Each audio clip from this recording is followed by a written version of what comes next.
Saudi अरब में रमज़ान के दौरान पारंपरिक रमज़ान तोप का चलन सदियों पुराना है। ये तोप रमज़ान और ईद उल फितर की शुरुआत की घोषणा करती है, लेकिन हाल ही में इसे खामोश पाया गया। और इस खामोशी के पीछे सिर्फ तकनीकी बदलाव नहीं, बल्कि मध्य पूर्व में बढ़ते तनाव और सुरक्षा चिंताएं भी हैं। ईरान और सऊदी अरब के बीच तनाव लगातार बढ़ रहा है। रियाद ने ईरान को चेतावनी दी है कि अगर उसके इलाके पर हमला किया गया या इंफ्रास्ट्रक्चर को नुकसान पहुंचाया गया तो वो पलटवार करेगा। ऐसे में आइए जानते हैं कि सऊदी अरब की रोज़ा खोलने वाली रमज़ान तोप का इतिहास क्या है। रमज़ान तोप एक प्रकार की प्राचीन तोप है जिसे रमज़ान और ईद के महीनों की शुरुआत की घोषणा करने के लिए यूज़ किया जाता था।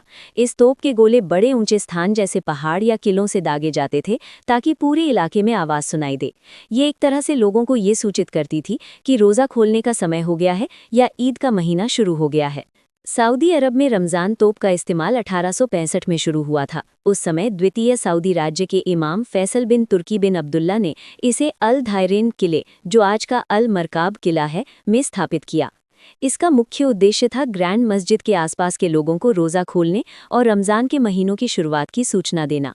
1921 में सऊदी अरब के संस्थापक राजा अब्दुल अजीज़ बिन अब्दुल रहमान अल सऊद ने शुएब अल दोसारी को इस तोप की देखरेख का जिम्मा सौंपा। रोज़ाना रमज़ान के महीने में 150 गोले दागे जाते थे, एक गोला इफ्तार का समय बताने के लिए, एक सुहूर के समय के लिए और 2 रोज़ा शुरू होने के लिए। ईद पर तोप की गतिविधि खत्म होती थी और उपकरण अगले साल के लिए सुरक्षित रखे जाते थे। मक्का में जबल अल मदाफ़ई नामक पर्वत से ये तोप दागी जाती थी, जो ग्रैंड मस्जिद की तरफ देखता था। मदीना में सेला पर्वत से ईद, रमज़ान और ईद अल अधा की घोषणाएं होती थीं। इस वजह से तोपों का काम धार्मिक और सांस्कृतिक महत्व दोनों रखता था। 2014 में मक्का मुकर्रमा में ग्रैंड मस्जिद में लाउडस्पीकरों का यूज़ होने लगा। लोगों को रोज़ा खोलने और नमाज के समय की सूचना अब स्पीकर के माध्यम से मिलने लगी। इस वजह से मक्का में रमज़ान तोपों का संचालन स्थगित कर दिया गया, लेकिन 2015 में राजा सलमान बिन अब्दुल अजीज़ अल सऊद ने मदीना में इसे फिर से शुरू करने का आदेश दिया। रमज़ान तोप सिर्फ एक घोषणा उपकरण नहीं, बल्कि सऊदी अरब की धार्मिक और सांस्कृतिक परंपरा का हिस्सा है। ये लोगों के लिए रोज़ा और इबादत की याद दिलाती है।